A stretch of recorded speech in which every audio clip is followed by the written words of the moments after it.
4 ಜನ ಇರುವಂಥ ಪಕ್ಷದಲ್ಲಿ ಎಲ್ರಿಗೂ ಕೂಡ ನಾನು ಇದಾಗಬೇಕು ಅದಾಗಬೇಕು ಅಂತ ಸರ್ವೇ ಸಾಮಾನ್ಯವಾಗಿ ಇರ್ತದೆ. ಭಾವನೆಗಳಿಗೆ ತಪ್ಪಲ್ಲ. ಒಂದು ಪಕ್ಷ ಎಲ್ಲ ವಿಷಯಗಳನ್ನು ಆಲಿಸಿ ಒಂದು ತೀರ್ಮಾನ ತಗೊಂಡಾಗ ಕಾರ್ಯಕರ್ತರಾದ ನಾವುಗಳು, ನಿಷ್ಠಾವಂತ ಮುಖಂಡರುಗಳು ಅಂತ ಹೇಳಿಕೊಳ್ಳುವಂಥ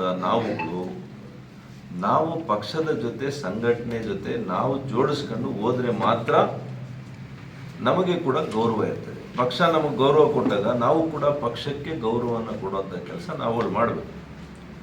ಅದು ಬಿಟ್ಟು ನಾವು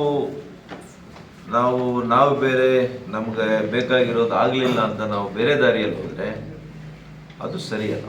ಹಾಗಾಗಿ ನಾವುಗಳು ಕೂಡ ಎಲ್ಲರ ಜೊತೆ ಮಾತಾಡ್ತೇವೆ. ಎಲ್ಲರೂ ಕೂಡ ಜೊತೆಯಲ್ಲಿ ಹೋಗುವಂಥ ಕೆಲಸ ಮಾಡಲಿಕ್ಕೆ ನಾವು ಕೂಡ ಕೆಲವು ವಿಚಾರ ಮಾಡಿದ್ವಿ.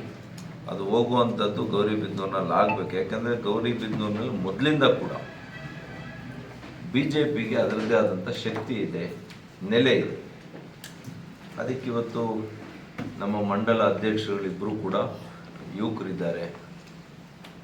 ಬಲಹೀನ ವರ್ಗಗಳಿಂದ ಮೊದಲನೇ ಬಾರಿ BJPಯಲ್ಲಿ ಇವತ್ತು ನಾವು ಒಂದು ಪರಿಶಿಷ್ಟ ಪಂಗಡದ ಒಬ್ಬ ಯುವಕನನ್ನು ಮಂಡಲ ಅಧ್ಯಕ್ಷನನ್ನು ಮಾಡಿದ್ವಿ. ಇವತ್ತು 50,000ಕ್ಕೂ ಹೆಚ್ಚು ಜನಸಂಖ್ಯೆ ಇರತಕ್ಕಂಥ ಒಂದು ಸಮುದಾಯಕ್ಕೆ ಒಂದು ಶಕ್ತಿಯನ್ನು ಕೊಡುವಂಥ ಕೆಲಸ ಮಾಡಿದ್ವಿ. ಹಾಗಾಗಿ ಇದನ್ನು ಅರ್ಥ ಮಾಡ್ಕೋಬೇಕಾಗ್ತದೆ. ಇದನ್ನು ಅರ್ಥ ಮಾಡ್ಕೊಂಡು ಸಾಮಾಜಿಕ ನ್ಯಾಯ ನಾವು ಬರೀ ಭಾಷಣದಲ್ಲಲ್ಲ, ನಮ್ಮ ಆಚರಣೆಯಲ್ಲೂ ಕೂಡ ಇರಬೇಕಾಗ್ತದೆ. ಚಿಕ್ಕಬಳ್ಳಾಪುರದಲ್ಲಿ ನನ್ನ ವಿಧಾನಸಭಾ ಕ್ಷೇತ್ರದಲ್ಲಿ ಒಬ್ಬ ಪರಿಶಿಷ್ಟ ಜಾತಿಯ ವ್ಯಕ್ತಿಯನ್ನು